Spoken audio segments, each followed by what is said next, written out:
გარეთ ვამბობ, რომ დედა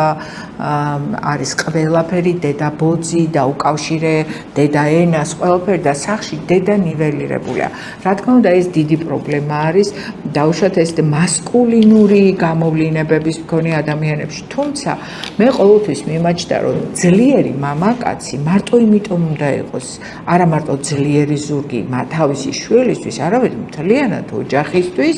და მაგალითად წახალისება იმითი კი არ უნდა გააკეთოს, რომ არიქა ეხა ჩვენ უნდა დავლიოთ აუცილებლად ერთი ბოთლი ღვინო თითომ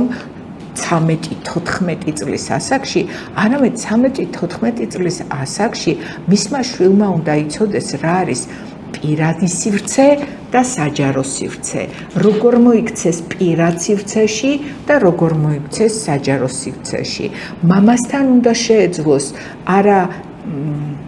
დაუშვათ სექსუალურ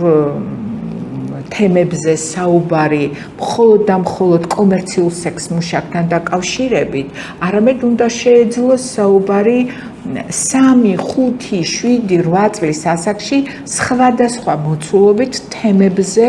როგორიცაა სექსუალობა, როგორიცაა პირადი სივრცე, როგორიცაა ღირსება, როგორიცაა თუნდაც თავდაცვის მექანიზმები, გოგოსაც უნდა შეეძლოს ამ თემაზე საუბარი მშობლებთან და მამასაც უნდა შეეძლოს საუბარი გოგონასთანაც და ვაჟთან.